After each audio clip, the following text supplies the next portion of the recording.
Shin Tae-yong punya strategi tak terduga, pelatih Malaysia ngaku bingung lawan timnas Indonesia. Pelatih Malaysia Tan Cheng Ho mengaku pelatih timnas Indonesia Shin Tae-yong punya strategi tak terduga. Hal ini menurutnya membuat para lawan menjadi bingung. Diketahui timnas Malaysia akan menjalani laga penentuan grup B Piala AFF 2020 melawan timnas Indonesia pada Minggu 19 Desember 2021. Timnas Indonesia sendiri hanya butuh hasil imbang untuk bisa lolos ke babak semifinal Piala AFF 2020. Sementara itu, misi lebih berat harus diusung oleh Timnas Indonesia. Malaysia harus mengalahkan Timnas Indonesia jika ingin lolos.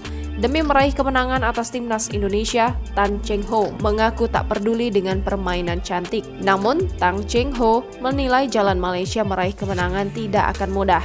Pasalnya, Tan Cheng Ho menyebut Shin Tae-yong punya strategi yang tak terduga. Dengan situasi klasemen seperti saat ini, Tan Cheng Ho mengaku tak yakin apakah Timnas Indonesia akan bermain terbuka atau bertahan. Tan Cheng Ho pun memilih untuk fokus mempersiapkan strategi untuk Safawi Rashid dan kawan-kawan.